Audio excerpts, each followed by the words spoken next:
Stephenson. I'm a partner at McKinsey & Company, and as Philippe so nicely said, I help run a portion of McKinsey called Global Forces, which is where we really think about the world and the trends that are going to change and transform the broader global economy.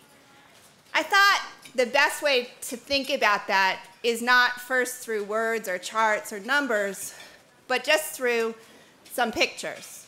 You guys want to cue the movie?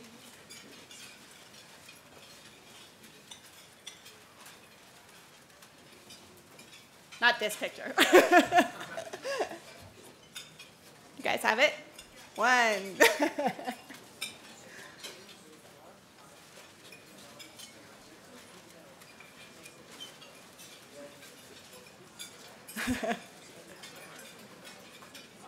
Sorry.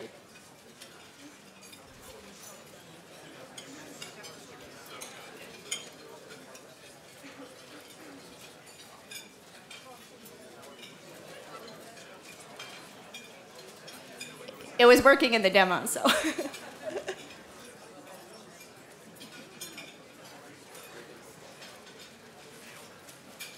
Can you turn up the volume?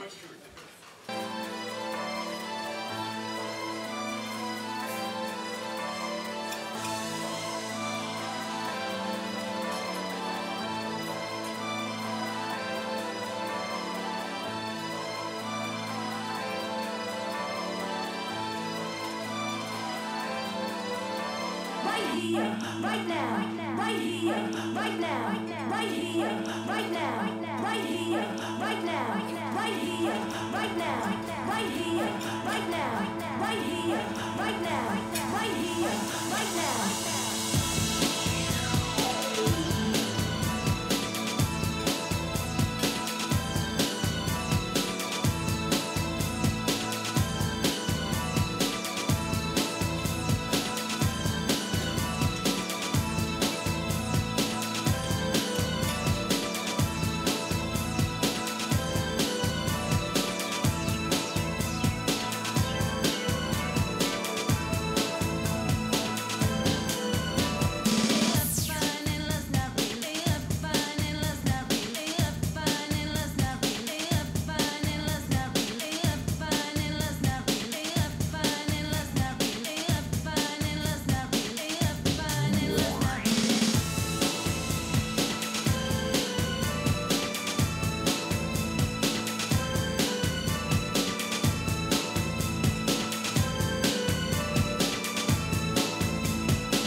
So as you guys look forward and you read the paper every day and you read about Greece and you read about what's happening in China, how many of you guys look forward with optimism?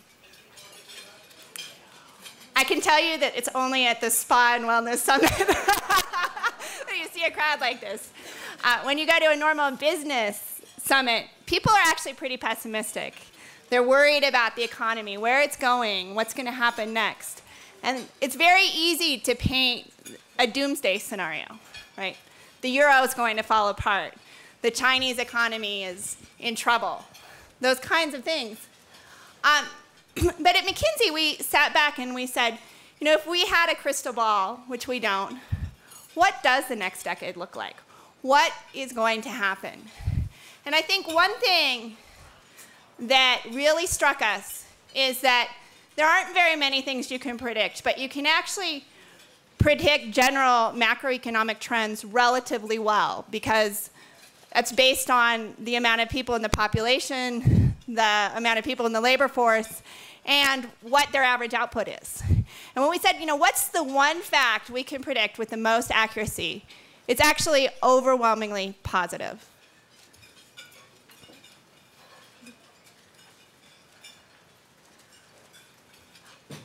The next decade will see more people exit poverty than in the entire history of humanity. In the developed economies, we will see incomes go up on average 40% per capita in GDP. And in the emerging markets, we will see household incomes more than double. And what that means is it allows people all kinds of opportunities to create, to invent, to reinterpret the world in ways that they never could before because they didn't have the resources.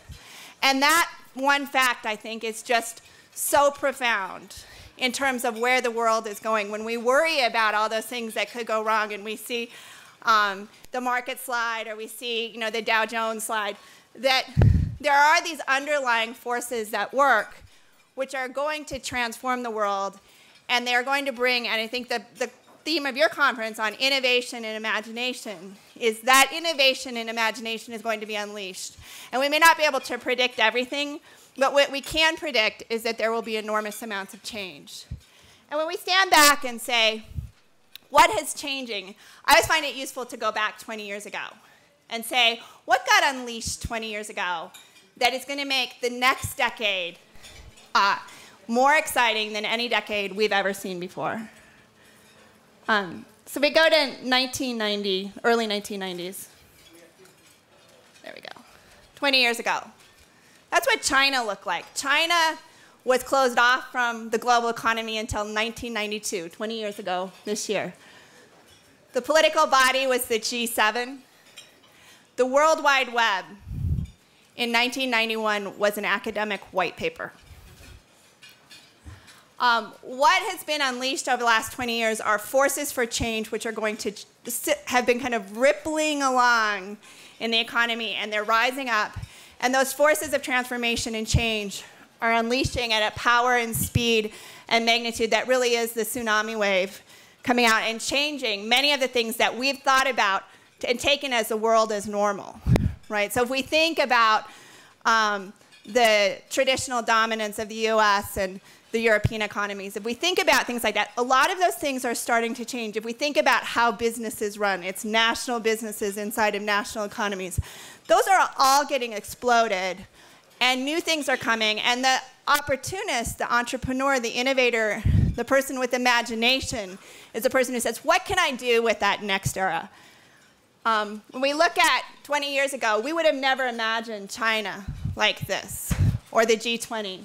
We wouldn't have imagined that 5 billion people in the world would now have cell phones, much less that you would be able to surf the web almost anywhere and you'd be frustrated when your connectivity would go down. As you think forward, what that is going to mean, though, is we are going to need to change, and we're going to need to transform and rethink business models. We went out and interviewed 250 CEOs and said, what did they think the next 10 years would mean? And more than 50% of them felt that businesses that they had big, well-established, long-established businesses, they finally have to reinvent their business models to survive in a world which is more global, which is more interconnected, in which technology plays an entirely different and new kind of role, that they would need to be innovating, and that this decade really was the decade of innovation. We sat down and said, even though we cannot predict what the future is going to bring, we can't say what invention is going to be transformative, what country is going to do what exact piece of, what stock would we actually bet on. We did say, you can actually see these things that we call our crucibles of innovation. What we would say is a crucible, for those of you who don't know what it is it's a melting pot. So when you think about where are things coming together, there's enormous force there's enormous pressure and enormous heat changing things. Where those points of tension are is where you're likely to see the most innovation, the most change, and the most reinvention. So those are often the places where people say, that's where we're going to hit the doom gloom scenario. It's all over. We're hitting the end of something. It's precisely at those points of tension where you actually can start to see change. And we said, what are the 5 biggest points of tension and that we see in the global economy, and how are those going to drive change? The first and most important is one we call the great rebalancing. The move from an economy that has been driven by the developed world markets, by Europe, by Japan, by the United States, to one that is much more global, and the rise of the emerging markets.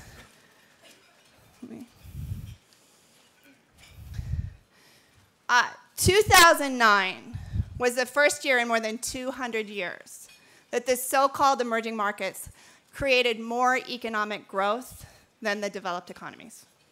It was a massive change. It was 2009, and if you run out the economic scenarios, that will not change until the 2030s or 2040s. You can expect that more than 50% of the economic growth in the world is going to come from these economies. And that's driven by a very simple economic equation. So if you think about what drives economic growth, it's the number of people in the economy times the amount of output they have, their productivity or their labor. And if you look at where the workforce is going to be, people between the ages of 16 and 65, it's going to be in places like China, it's places like India, and then when you just roll that out and you look at the fact that the workforce is not growing in other parts of the world, that growth is almost inevitable. On top of it, compounding it, is something also amazing that's happening, which is something called urbanization. We are undergoing the world's largest urban migration in the history of the planet by a dramatic order of magnitude. 1.3 million people a week move to cities. And what happens when people move to cities is they become more productive. They engage in the economy, they create more, and they do more. And so what you're seeing in places like China and India is people who used to live in subsistence farms, they barely got by, they lived on $1 and $2 a day. They're moving to cities, and they may not be living in a dramatically wealthy way, but they're living much better than they ever lived before. And that's part of the rise out of poverty. And that is something that is changing and transforming the global economy. And just to give you an example, let me see if I can. I don't know why this is being so slow. This is an example of Shenzhen. It's a large city in China near Shanghai. This is what Shenzhen looked like in the 1980s. That's what it looks like today. So just think about the speed and pace of that transformation. And that's happening in cities all over the world.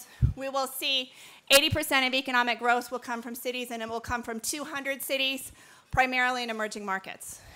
And what we're seeing is that as families move to cities, they become more productive. We're going to see the global middle class more than double in the next decade, from 20% of the population globally to about 40%, as people move out of poverty. And as they do that, they start spending.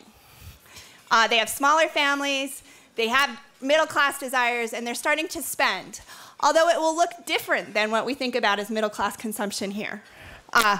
On average, a household in China or India that's middle class has about 15% of the dollars to spend.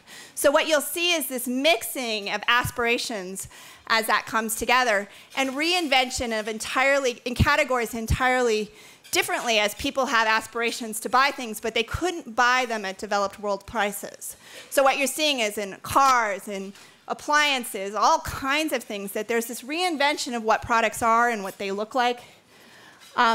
You know, for example, and it's not just lower price points. If you think about the emerging markets and you think about India, for example, what does it take to make a refrigerator in India? Well, what does she need in a refrigerator? First of all, she needs a refrigerator where the food doesn't spoil when the power goes off. because you can't count on the power grid, right? She doesn't need something that's that big. She needs something that's smaller, that can move around, that could be more mobile. So it's reinventing and rethinking, well, what are these things that we think are going to be one thing, but could actually look different? I think the other important things about the emerging markets is it's not just about middle class. If you think about where's the fastest growth of luxury consumers in the world, it's in the emerging markets. The fastest growing luxury market in the world is in China. And I don't know if you've been watching the IPOs, but a lot of the luxury brands are doing their IPOs no longer in New York or in Europe, but they're actually doing them out on the Hong Kong Stock Exchange. So Occitan, you guys probably all know the bath and beauty brand, Occitan, right? When they did with their IPO, they did it out of Hong Kong because they said that's where our market is. Our market is no longer France. Our market is China, it's Hong Kong, it's Singapore, it's India. I think you're also starting to see that many of the ideas are blowing back, right? So good ideas created to serve low-cost markets, many of them are actually good ideas to serve upper-income markets, right? The developed world economies. So this is a great example from GE. They had an electrocardiograph that they sold to hospitals, and it was $10,000 to $15,000 to buy one. And they said, well, what would we have to do if we wanted to sell this in India? No one could afford a $10,000 piece of equipment. So they put their team on it, they reinvented it, and they came back with something that was a $1,500 piece of equipment. And they said, wow, well, we've got this great $1,500 piece of equipment that works really, really well in India. But wouldn't it work really well at a bunch of clinics in the US who wouldn't buy a $10,000 piece of equipment either? And so they brought it back, and it's been incredibly successful, and they've completely changed the size of the market, and they've changed the ability to bring these very high-cost, expensive healthcare things to many more people by changing the price point and reinventing. And I think it's that reinvention that you will see a lot of as people figure out how do we serve new markets with new kinds of consumers, with new kinds of needs, different cultures, different ideas of what they want. And then you'll start to see all of that stuff blowing back in all kinds of interesting ways. And I find that really exciting because it's a place where you'll see new markets get created and new ideas get created. Our second crucible, the productivity imperative. So at the same time, you're seeing economic growth in the emerging markets go up, and that largely being this up escalator driven by demographics. So sort of what's happening in the emerging markets is like the baby boom in the 1950s in the United States, right? You're seeing all of the fertility, the fertility boom of the 1970s that everyone worried would be the end of the emerging markets, that we'd overpopulate. Those people have grown up, they're having fewer babies, they're moving to cities, they're becoming more productive. Well, that's already happened in the US, and we saw that happen. The babies got born after World War II, they went to work in the 1960s and 70s. They've changed and transformed things. Women went back to work.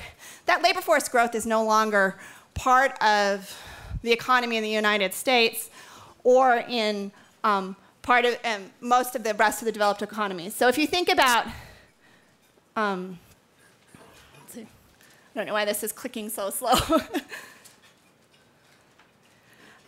When you think about that equation I mentioned, right, which is economic growth is the number of people in the labor force times their productivity, what we're seeing in the developed economies is a dramatic change. So if you thought about economic growth in the United States in the 1970s, for every dollar of economic growth, 80 cents of that dollar came from more people entering the labor force. All those baby boomers, all those women. We had a big wave of immigration in the 70s and 80s. 20% came from people being more productive, or that is, people working smarter. When you think about the coming decade, it's almost reversed, right? So basically in the United States, population growth of labor force growth is pretty flat. It's not completely flat. But most of the growth that we're going to see is going to have to come from people working smarter and thinking about how to work smarter. And in the developed economies, if you think about Europe, there's no labor force growth. So 100% of the economic growth that they're going to have to come out of Europe is going to have from people working smarter, because they're not going to have any more workers. And in Japan, where you're actually seeing the labor force in decline, it's the first country ever where the population went negative, where they have more deaths than births.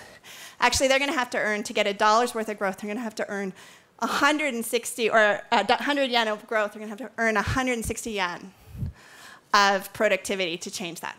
So it's a really dramatic pressure that we're going to feel in the developed economies. And a lot of what you're reading in the newspaper, the bounciness and the volatility and stuff, it's actually coming from this dynamic coming to bear. And no one really talks about it in those terms, but if you actually look at it, it really is, the growth isn't there in the way that it's historically been. And so we have to think about where that productivity is going to come from. And over the last 20 years, it's come from the IT revolution, and we've seen a lot of gains, but the question is, what's the next act? And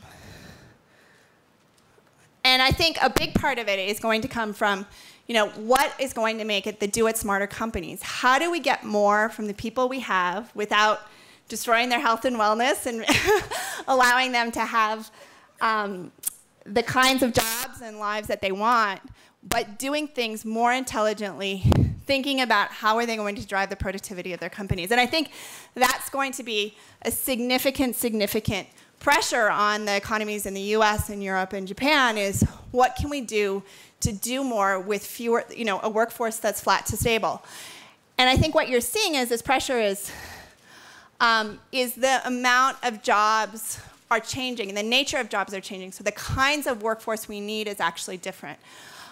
We need knowledge workers more than our traditional blue-collar workers, our manufacturing workers. And so when you think about, for example, the unemployment rate in the United States, a big piece of the driver of that is that, in fact, actually there's a structural change, and we have too many of one kind of worker and not enough of another. So if you look at our unemployment rate all the way through since the recession, there has been an opening of about 3 million jobs, 3 to 4 million jobs consistently through that we can't find the workers to fill.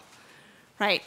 So even though we've been at historically high unemployment rates, we actually don't have the workforce to fit the jobs that we need.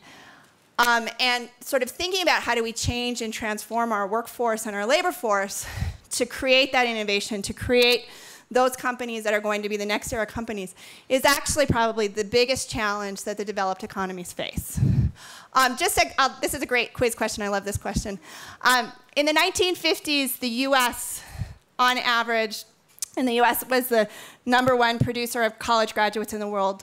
1 in 3 Americans got a college degree per cohort, so for every generation. Basically, 1 in 3 Americans got a 4-year degree. Does anyone know what that is today?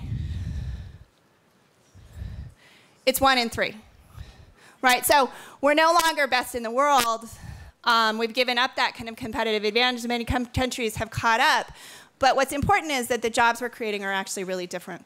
The needs of those jobs are different, the demands on those jobs. And I think you spend a lot of time probably dealing with people who are harried from those jobs and are looking for ways to live their lives smarter, better, more healthfully, and understanding that this is really where the pressure of the US economy and the European economies is going to be on how do we create those workers and how do we make them more productive. And I think that's something that, as you think about your industry, is going to be a very important piece. The third major crucible that we see is happening is what we call the global grid. So if you think about economic growth over the last 20 years, GDP has grown up until the recession, at a very abrupt, a very kind of nice 5% annual global GDP growth a year. But what's interesting is trade flows grew at 1.5 times that rate, and capital flows grew at twice the rate, and information flows grew exponentially. So the world that we live in is fundamentally more interconnected. We're exchanging money, we're exchanging goods, we're exchanging ideas, information. We can work 24/7, real time around the world all the time, and that's changing how our economy works. So if you think about it today, there's 5.6 billion people have cell phones. Basically anyone who's earning more than $2 a day is now connected to the global grid. We have nearly 1 billion people on Facebook. We have 500 billion connected devices onto the grid. 1.2 billion people on smartphones. What does that mean for what you could do and how you could innovate? And the most innovative companies are figuring out how do they use the grid to do things more productively, to connect to more people, to reinvent their business models, and change things. And I think there's some really great examples in health. I was reading, I don't know if you guys read the article in The Atlantic this month all about what was the first thing that actually showed true sustainable behavioral change and weight loss. It was actually creating these online communities and constant reminders on your smartphone, on your iPhone, that can actually help people, remind them, and help them manage it. And so if you think about health and longevity, how do you use platforms like this to actually change people's lives and change behavior? I think it's also not just devices like this. Like we all know, the iPad, right? But I'm actually much more excited about things like this. The flip. These are Peterbilt trucks. The company PACCAR that makes them was awarded Technology Company of the Year this year by InfoWeek magazine. And that's because they figured out how to take devices that we all think about as, part of our, traditional industrial-based economy, and they figured out how to make them smart, right? So they're part of a node, they're part of a network, they're giving back real-time information. They're actually figuring out how do they optimize driver productivity, how do they actually drive those things. So it's actually not simply the devices that you see, it's actually, how do you have automated, integrated environments that actually work smarter and do things smarter. And it's actually changing who we are. Neuroscientists have gone out and they've actually done all this research on our iPhones. And when people see a picture of their iPhone and they evaluate their brain and their brain scan, actually what you see is the same thing as when you show them a picture of the person they're in love with. So if you think about the cultural change that's going to happen as we become this connected, device-driven, society where we're all using these things, it actually is changing our behavior and it's changing how we interact culturally, right? What is culture going to be? All of this growth, all of this change is also putting an enormous amount of pressure on the planet. And I think we all acknowledge that. As you see the emerging markets come online, what you're going to see is this huge increase in resource consumption. So across categories, not just energy, but food, metals, almost any kind of commodity, the demand is going to go up 30% or more over the next decade. And the supply for that is just getting harder and harder to find in more, harder places to extract it, more politically volatile places, places where pricing could be incredibly volatile. And so what you're seeing is this enormous pressure of increased demand, harder to get rate supply, and at the same time, I think a real realization that we can't go on living at the same pace and producing the same amount of waste and the same amount of use that on our planet. So I think one of the things places where you'll see enormous transformation is how do we use resources and how do we think about resources going forward. Now, it's not going to change quickly, right? If you think about commodities being about 10% of global GDP, a huge install base, it takes a long time to change. So this picture, which shows the growth of oil consumption, fossil fuel consumption going up about 1/3, what you see is that actually clean energy as a percentage of that doesn't necessarily change over the decade. But I think what you'll see on the margin is where investment is going is that it is actually going into new and clean technologies all over the world, not just, there's $2 trillion of investment going into new clean technologies across the world. And we're actually getting to the place where some of those alternative energies are actually economic, which is a huge transformation, because people have always said, well, we could go to something like solar, but it's way more expensive, so we can't justify it. And actually, we're now in the United States, for example, solar is, in parts of the United States, depending on your energy rate, is actually a cheaper option than traditional electricity. So in Hawaii and parts of California and parts of New Jersey, you're starting to see it as the pricing's coming down. You're seeing it in Europe as well. You see it in Japan. So what you'll start to see is clean energies will become more and more part of our economy, and how do we and part of what you see. I think what you'll also see is an enormous amount of innovation around how do we use energy. So this is an example of UPS, and UPS came up with all of these very sophisticated software programs to figure out how did they optimize fuel consumption. And does anyone know what the big insight was that helped them save 2% off their fuel consumption? Yeah, fewer left turns, right? Fewer left turns actually, when you take a left turn versus a right turn, you actually use more fuel. So that was, and I actually talked to them, and it's also safer actually to take right turns than left turns. I was at a meeting where some of the UPS guys were there, and I asked them specifically about this, and they said it was safer as well. But it's those kinds of things of how do we think about using energy smarter.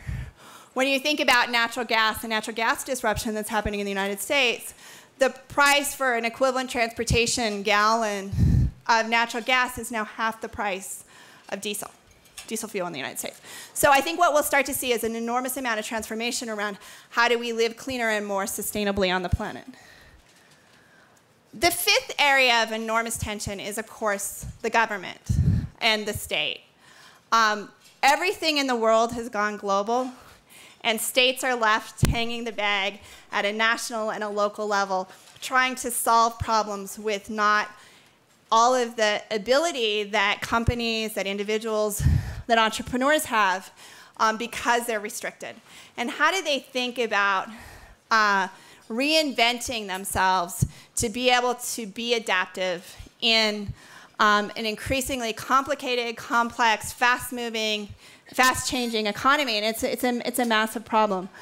And I think that it's all, governments are trying to maintain a social contract that they've had for years, but they haven't necessarily built in the flexibility to deal with it. They didn't prepare for the changes that are coming down the pike. They didn't prepare that their populations would live longer. If you look at the early Social Security numbers, right, the expectation was that you would die at 63 and Social Security would start at 65, and it was a pretty good, equation. And now that that people are living in their 80s and 90s, it's a very different equation, right? How do you reinvent to solve that? OECD countries are facing just enormous amounts of challenges, and the emerging markets countries are as well, right? They had no social contract, and now they have to figure out how do they provide for the health of their people, how do they provide health care, how do they provide all those things that need to happen. So I think this will be an area of just enormous transformation and innovation, but a lot of pain as well.